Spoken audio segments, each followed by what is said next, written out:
Olivier Chaline qui va nous parler des chapelles normandes et nous montrer qu'une fois de plus, la comparaison est une méthode historique qui souvent est extrêmement profitable. Merci Olivier, à toi.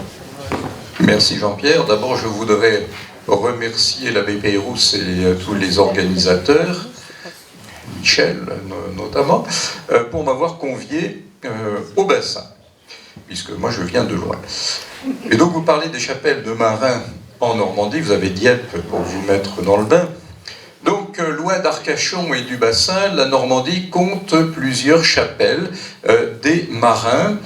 Et la Normandie a un ample littoral puisque vous avez 550 à 600 km de côte, de la vallée de la Brelle au nord qui fait la limite avec la Picardie, jusqu'au Couesnon que tout le monde connaît pour le voisinage avec les Bretons.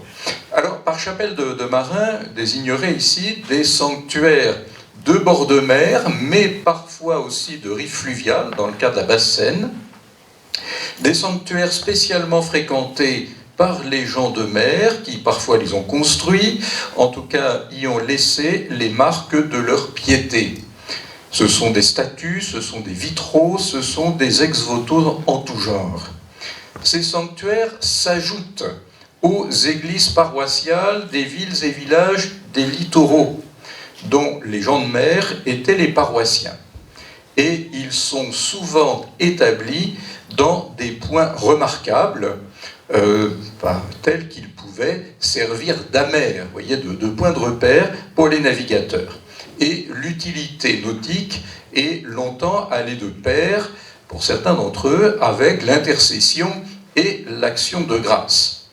Il faut également distinguer ces chapelles de celles situées elles aussi sur le littoral, mais qui ont été édifiées au siècle dernier pour les estivants attirés par les plages. Et vous avez un certain nombre de chapelles, parfois à distance des anciens villages.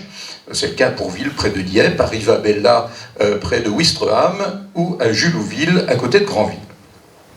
Alors, une douzaine de chapelles en Normandie méritent vraiment d'être qualifiées de chapelles de marins.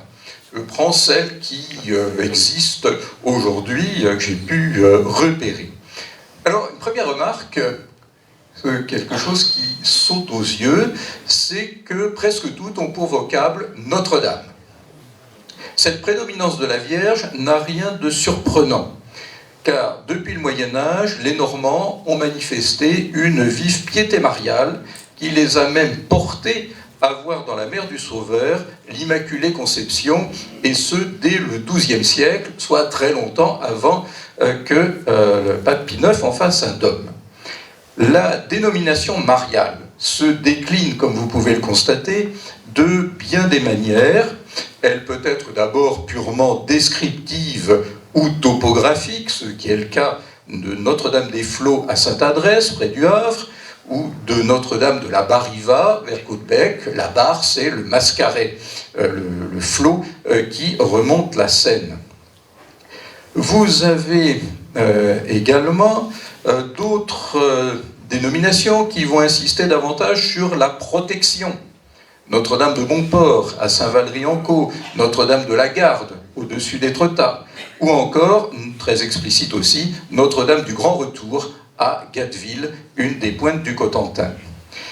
De manière plus explicitement théologique, et mettant en évidence la puissance d'intercession de la Vierge, vous voyez que Notre-Dame de la Barriva s'appelle aussi Notre-Dame de la Miséricorde, que vous avez plusieurs Notre-Dame de Bon Secours, que vous avez Notre-Dame du Salut à Fécamp et Notre-Dame de Grâce à Honfleur, ainsi qu'à Quetehoue dans la Manche. C'est toujours le secours dans le péril qui est énoncé. Quant à la chapelle des marins de Saint-Val-à-Hougue, qui est en fait le cœur de l'ancienne église paroissiale rasée en 1864, si elle n'a pas de vocable précis, il y a clairement une statue de la Vierge qui est perchée sur le toit de l'église. Et cette église, elle est vouée en particulier à la prière pour les péris en mer. En définitive, il n'y a qu'une seule exception qui est dans cette petite liste, une chapelle Saint-Siméon à Port-Bail, dans la Manche, où là, ça relève manifestement de raisons tout à fait locales. Peut-être que les marins ont investi une chapelle dont ils n'étaient pas à l'origine. Alors que nous font comprendre ces chapelles fréquentées par les marins? Elles s'inscrivent d'abord dans une topographie spirituelle maritime, qu'il faut voir à l'échelle de la province. Ensuite, elles manifestent la rencontre d'un lieu, d'une dévotion et d'une histoire. Enfin, elles offrent une tombe à ceux qui n'en ont pas. Ces chapelles s'inscrivent dans une topographie spirituelle maritime et vous avez ici le phare de Gatteville dans la Manche et au premier plan ce petit oratoire qui est celui de Notre-Dame du Grand Retour. Ces chapelles, elles sont sur différents points du littoral normand. Vous voyez, j'ai mis des petites croix bleues. Les chapelles dont vous avez vu la liste, elles se répartissent de la manière suivante. Ce qui est significatif, c'est de voir d'abord l'importance des ports du pays de Caux, vous voyez, de Dieppe jusqu'au Havre. Vous avez, se faisant face de part et d'autre de l'estuaire de la Seine, Sainte-Adresse au nord et Honfleur sur la rive opposée. Enfin, l'autre zone très dense, c'est le Cotentin, avec les goujats Saint-Marcouf, vous voyez, qui donnent à l'est, sur la baie de Seine, et puis ensuite regardez dans le nord du Cotentin, La Hougue, Gatteville, là il y a une densité évidemment de chapelles importante, et il y en a quelques autres sur la rive occidentale du Cotentin. Cette géographie, vous l'avez en tête, comparons-la avec la carte contemporaine des ports de pêche normands. Voyez, au moins pour tout ce qui est la côte du Pays de Caux et aussi le nord-est du Cotentin, vous voyez qu'il y a une superposition, une corrélation même tout à fait nette. Alors, c'est pas seulement des chapelles de bord de mer, vous avez sur notre douzaine, il y en a deux qui sont en fait dans la basse vallée de la Seine. C'est la chapelle de la Bariva, liée au Mascaret, à côté de Caudebec, et plus en amont encore, à Heurtauville, en face de l'abbaye de Jumièges, peut-être ce nom dit quelque chose à certains d'entre vous, vous avez la chapelle du Bout du Vent, qui indiquait un endroit, le régime des vents, vous voyez, utile, parce que c'était bien d'avoir le vent pour remonter. Il y a quand même, même si la Seine n'est pas un fleuve très rapide à l'approche de son estuaire, il y a quand même la puissance du courant, donc un endroit où le régime des vents changeait, les marins y ont mis une chapelle. Alors, ces sites sont assez variés, mais ce qui est important, c'est que la plupart sont bien visibles depuis la mer. Ce sont des amers pour guider le navigateur. Alors certains sont comme la chapelle Notre-Dame-de-Grâce à côté de Honfleur, vous voyez, bien visible sur le haut de la falaise depuis l'estuaire de la Seine, et on a dû, vous voyez, encore au XVIe siècle, reculer la chapelle, tout simplement parce qu'elle est dégringolée avec la falaise, et qu'on l'a reconstruite au début du XVIIe siècle. C'est en termes de bâtiment, une des plus anciennes, c'est certainement la plus célèbre, la plus ornée en ex-voto. Et puis, des amers, c'est très précieux aussi sur une côte basse. Vous voyez, on est à Saint-Marcouf, dans la Manche, sur la photo de droite, et là, c'est important, vous voyez, d'avoir une flèche que vous puissiez reconnaître. Et évidemment, si vous prenez les instructions nautiques, ça fait partie des choses qui vont être indiquées. Alors, ces chapelles de marins, elles sont souvent à proximité d'un danger, près de l'entrée du port, à Fécamp, à Dieppe, qui sont des endroits, on a vu que les passes n'étaient pas faciles à négocier. L'entrée du port de Fécamp a été le lieu d'un assez grand nombre de naufrages. C'est un endroit dangereux. Manquer son coup, c'est aller à coup sûr droit vers la falaise que surmonte la chapelle. Nous avons vu il y a quelques instants la chapelle du port de Gatteville, elle est proche avec le phare, tout cela est proche de la pointe de Barfleur, au nord-est du Cotentin, et là vous avez un peu au large la redoutable roche de Quillebeuf cause de très nombreux naufrages, dont certains avec des conséquences historiques très lourdes, puisque la disparition de l'héritier de la lignée ducale normande a permis au Plantagenet de récupérer l'héritage. Vous voyez, c'est dû à un naufrage à cet endroit. Alors, ces chapelles, elles sont là, que vous retrouvez ici en bleu. Je les ai mis en plus de tous ces petits points rouges. Et ces petits points rouges, ce sont des églises dans lesquelles, aujourd'hui, on trouve des ex-voto marins. Alors, notre douzaine de chapelles forment en fait les avant-postes, d'une ligne beaucoup plus dense, qui est celle de quantité d'églises fréquentées par les marins. Vous voyez le Pécot, très dense, nouveau, la basse vallée de la Seine qui se densifie. On retrouve les pointes du Cotentin, mais aussi on suit la côte du Cotentin jusqu'au Mont-Saint-Michel compris, et on voit apparaître les côtes du Calvados actuel, vous voyez, où il n'y a pas vraiment de chapelle de marins, mais des églises de marins. Là, effectivement, il y en a. En fait, les 60 et quelques sanctuaires que vous voyez apparaître sur cette carte prennent place eux-mêmes dans un environnement religieux et maritime normand, que je pourrais qualifier de plus vaste encore, car si on faisait la carte de tous les endroits où vous avez des graffitis maritimes sur des murs d'église, vous voyez, où dès le XVIe siècle, parfois très tôt dans le XVIe siècle, on a dessiné des navires, à ce moment-là, il faudrait ajouter encore d'autres points, vous voyez, d'une couleur différente.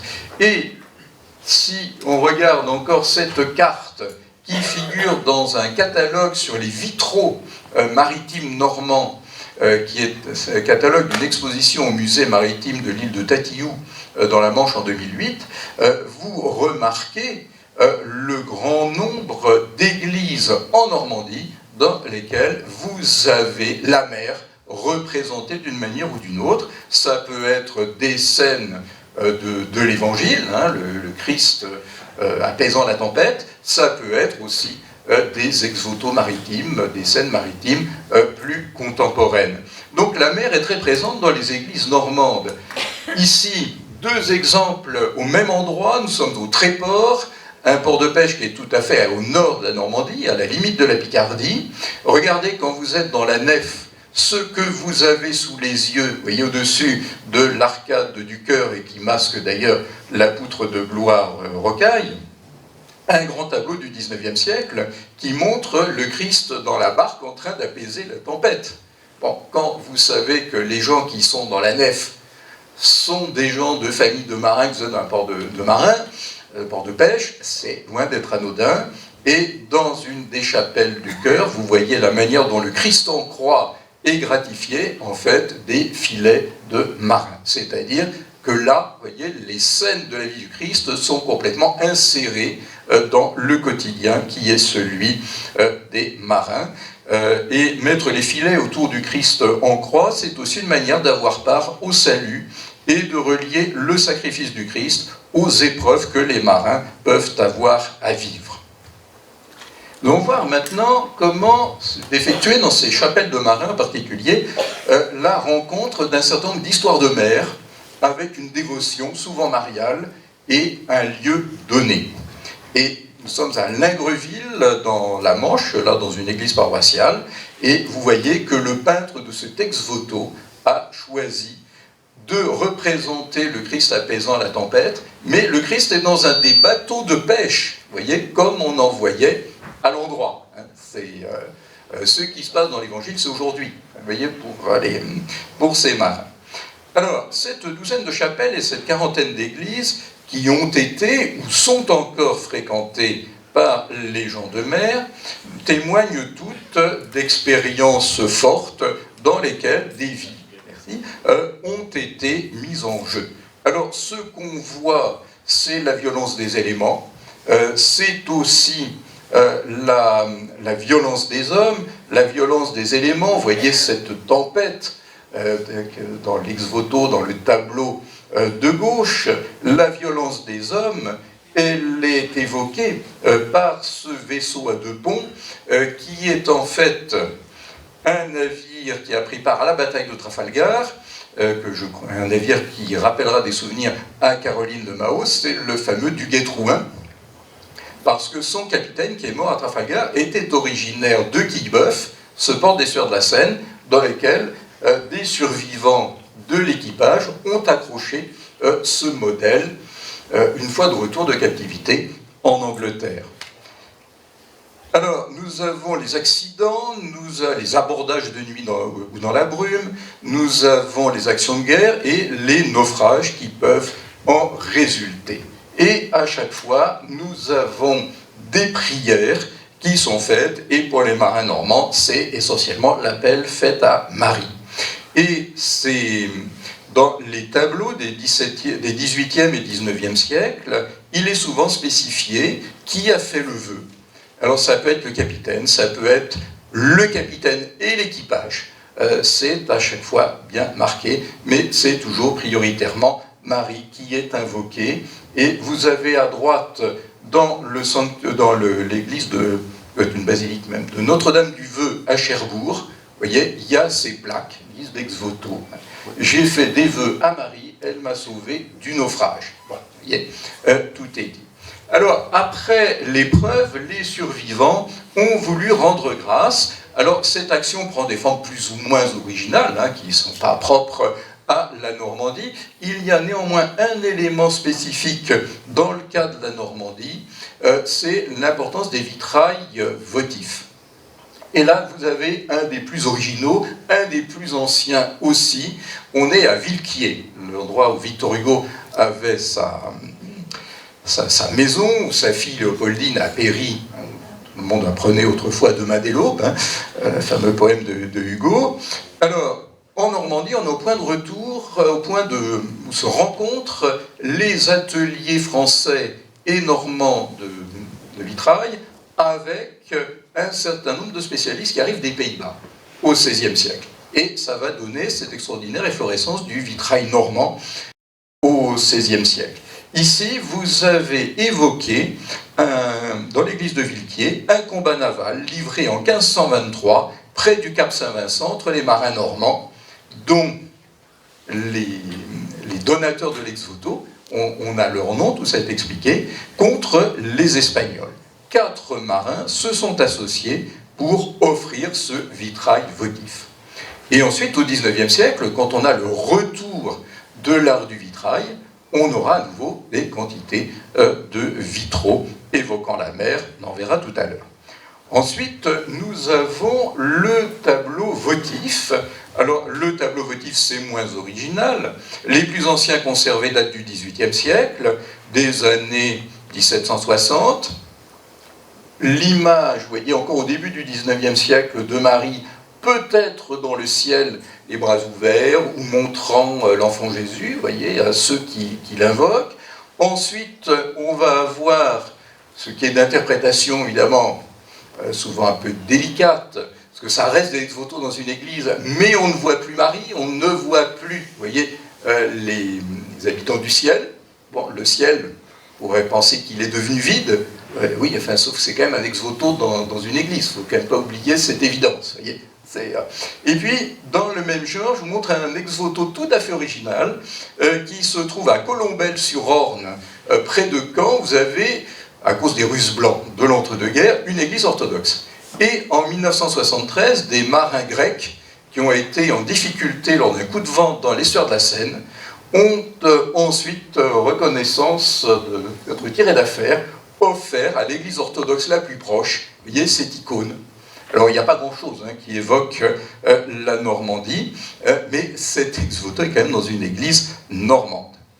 Alors, bien entendu, c'est de très nombreuses maquettes de navires, on en a déjà vu une tout à l'heure, suspendues ou non à la voûte, il y en a des dizaines, c'est en même temps très fragile, très vulnérable, c'est déjà pas mal qu'on en ait de la deuxième moitié du XVIIIe siècle. Elles sont en particulier à Honfleur, à côté de Honfleur, à Notre-Dame-de-Grâce. Et ce qui est intéressant, c'est de voir que vous avez des modèles de bâtiments tout à fait récents. Notre-Dame-de-Grâce, vous avez même un porte-conteneur, vous voyez.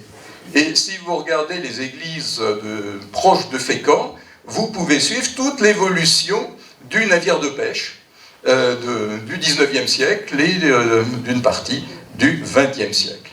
Et puis, bien entendu, type d'ex-voto le plus courant, mais le moins original de tous, c'est la plaque de marbre, voyez, avec une mention plus ou moins explicite ou une date.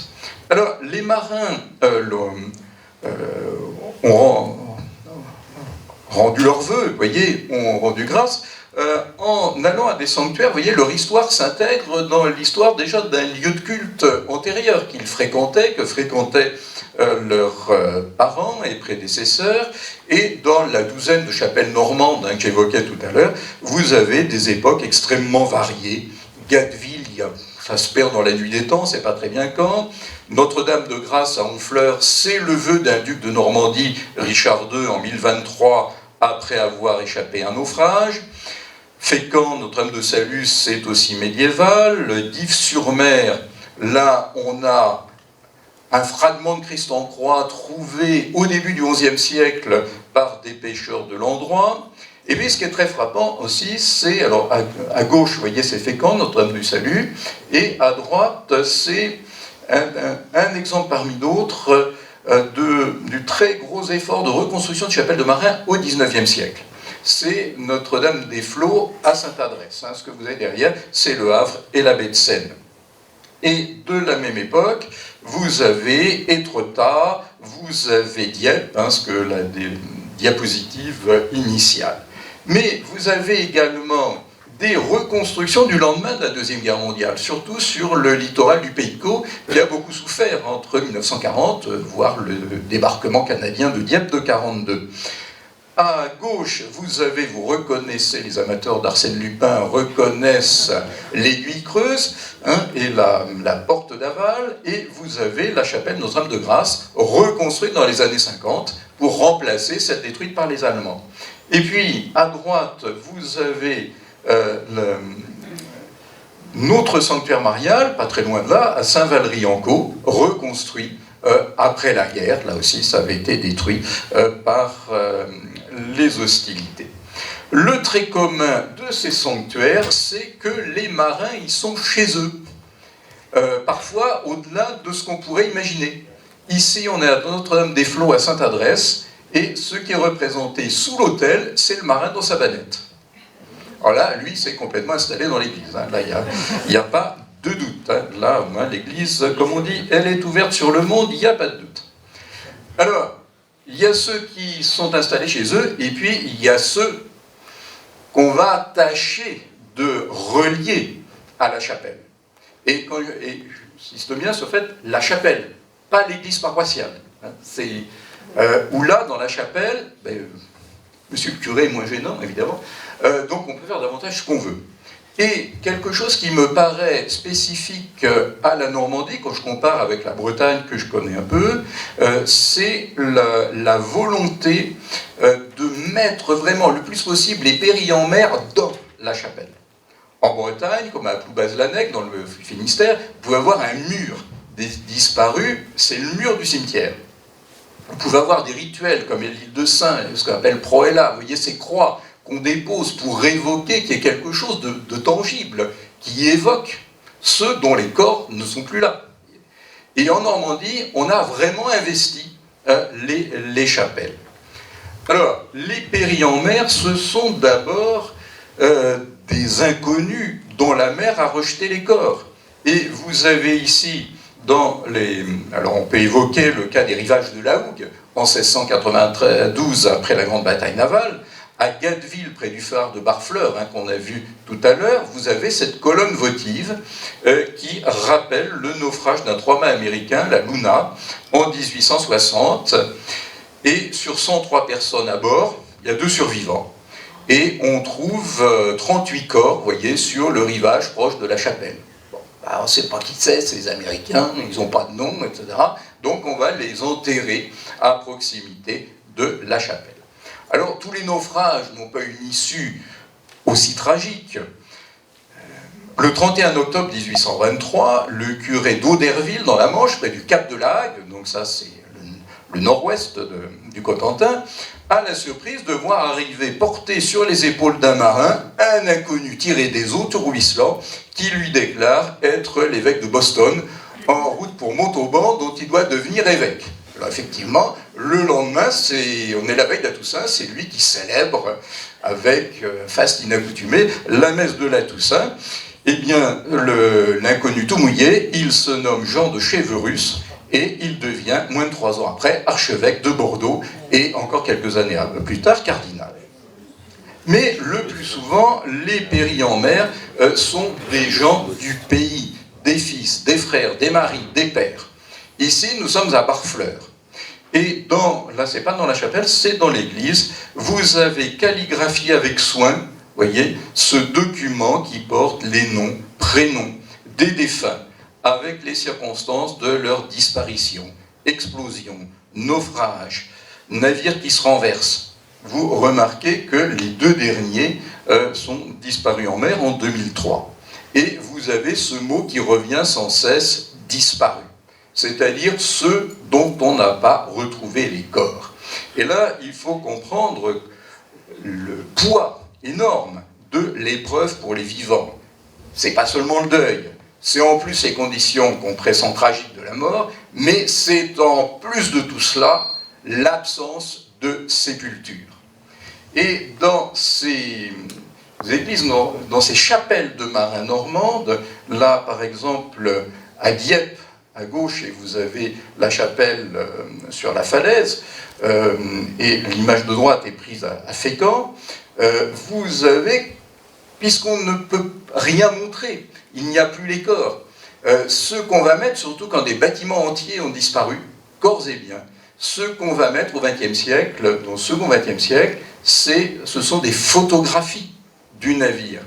Et le chalutier Abraham Duquesne, ce qui est drôle de nom pour certains navires diepois, mais dont l'équipage était manifestement catholique, qui saute sur une mine de 10 ans après la fin de la guerre, il est représenté sortant du port de Dieppe, et cette image, elle est dans la chapelle que vous voyez sur la falaise, hein, au-dessus.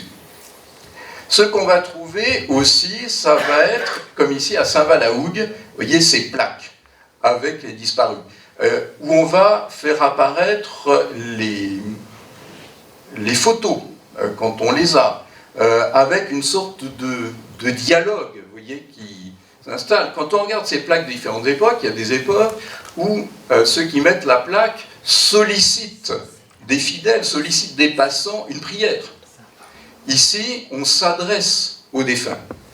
Et vous allez trouver dans l'église tout ce petit mobilier, tous ces objets funéraires, vous voyez, que l'on voit parfois sur les tombes dans les cimetières, mais ils n'ont pas de tombe. Donc on va mettre cela dans la chapelle qui est celle des marins. Alors, ce sont des équipages entiers, parfois, qui ont disparu. Il y a eu plusieurs naufrages de chalutiers, par exemple à Dieppe. Dans les années 1950, à chaque fois, c'est 15 personnes qui disparaissent, c'est corps et biens.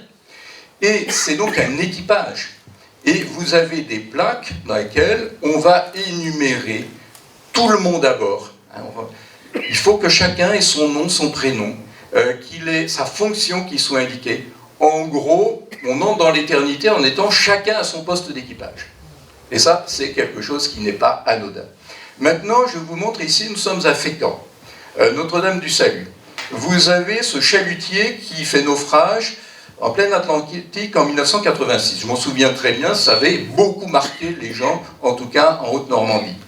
Vous avez les noms, et puis vous avez aussi le nom de celui qui est mort en essayant de les secourir. Là, évidemment, on ne retrouve aucun corps. Alors, là aussi, vous voyez, si on ne regarde que la liste, on peut en conclure une sorte de désacralisation. Vous voyez, il n'y a aucune mention religieuse. Sauf que c'est dans la chapelle Notre-Dame du Salut.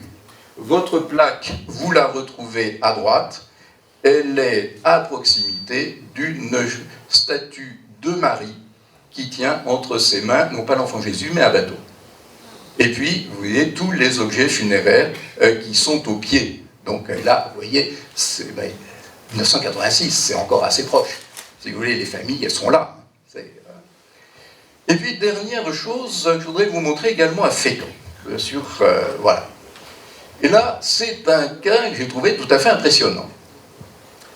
À Fécamp, vous aviez une maison d'armement très ancienne, qui était la maison Le Borgne, qui existait depuis 1735. Et dans le début des années 1950, un nouveau chalutier est lancé, et il va recevoir comme pour marraine la fille de l'armateur, mademoiselle Ginette Le Borgne. Et son nom est donné au bâtiment. 3 ans après, dans les bancs de Terre-Neuve, un jour de brume, la mer est calme, mais en pleine brume, ce bâtiment est abordé par un autre chalutier fécampois que personne n'a vu surgir de la voie. Et il coule en quelques minutes. Et vous avez 12 marins qui meurent dans cet accident, rapporté à l'équipage fait beaucoup, et les corps de 10 d'entre eux n'ont jamais pu être retrouvés. Et alors, cet épisode, a manifestement très fortement empoigné, très fortement secoué la marraine, le bâtiment qui portait son nom. Vous voyez, elle avait été à tout cérémonial de lancement. Il est très clair que cette personne a dû se sentir extrêmement touchée par ce qui s'était passé. Et quelques années plus tard, mademoiselle Le Borgne, devenue madame Jacques Joubert, a offert avec son époux, vous voyez, ce vitrail. Ce vitrail où dans la partie inférieure, vous avez le chalutier qui est représenté, et dans la partie au-dessus, ce que vous avez, c'est Notre-Dame des Douleurs. Un cas tout à fait impressionnant, vous voyez, de prière de la marraine. Dans ces différentes chapelles, il y a ce qui se trouve dedans, il y a ce qui se trouve à l'extérieur, à proximité. Et on a plusieurs cas, ce que j'appellerais Golgotha-sur-Mer. Si vous voulez, du calvaire qui veille sur l'entrée ou la sortie du port. Et alors il est bien visible de la mer, sauf quand c'est la brume comme à Gatteville-sur-Mer à droite, c'est à la fois la croix que vous mettez sur le cimetière, pour ceux qui n'auront jamais de cimetière, ou dont la mer est le cimetière, vous voyez, comme dans le cimetière d'église du village, et puis, bien entendu, c'est l'annonce du salut par la victoire du Christ sur la mort. Alors, en conclusion, je dirais que ces sanctuaires nous rappellent d'abord que l'homme n'est pas chez lui sur la mer. Il y naît exceptionnellement, il n'y habite pas, il y travaille et parfois il y meurt. Et face à la violence des éléments, sa finitude reste patente. Ces sanctuaires nous font coexister aussi la grande histoire et celle individuelle ou d'équipage. Sur les sanctuaires des côtes normandes, vous avez une mémoire historique plus large dans laquelle les marins ont pu jouer un rôle. À Saint-Aubin-sur-Mer, dans le Calvados, vous avez cette plaque qui est quand même tout à fait extraordinaire, qui vous rappelle le rôle en pleine Révolution des marins-pêcheurs de l'endroit qui ont permis, nous dirions aujourd'hui, l'exfiltration de nombreux membres du clergé réfractaire vers l'Angleterre. Et vous pourriez mettre la même plaque à Dieppe, qui était un autre port de sortie du clergé réfractaire. Et puis, la Normandie, c'est évidemment la libération de 1944. Et vous avez un certain nombre de vitraux maritimes qui évoquent cet épisode. Et à Ouistreham, là où ont débarqué les commandos de la France libre du commandant Kieffer, vous avez ce vitrail commémoratif, mais même votif, vous voyez, en français et en anglais, qui est d'abord dédié à la gloire de Dieu et ensuite aux morts du commando Kieffer. Enfin, ces sanctuaires expriment la foi en ce qui unit la mer, la terre au ciel. Et ces églises, ces chapelles sont de beaux témoins de termes catholiques, ce qu'on dirait être la force de l'intercession et la puissance de la protection. Et ici, nous sommes à Romanche. À Romanche, évidemment, on pense au 6 juin 1944. Et vous avez ce vitrail. Eh bien, Marie y apparaît, elle est l'étoile de la mer, hein, Stella Maris. Vous l'avez recevant de 2 marins, vous voyez, un ex-voto. Et sur le vitrail que vous avez de gauche, vous avez toute une série de marins de la Deuxième Guerre mondiale. À genoux, un marin français, sur le bâchis, c'est marqué Richelieu. Et vous avez debout, parce que peut-être devant Marie, il sera moins porté, un marin d'un HMS quelconque, il est de la Royal Navy. Alors, ce qui est exprimé en fait par ces chapelles de marins, ce n'est pas autre chose que la communion des saints. Je vous remercie.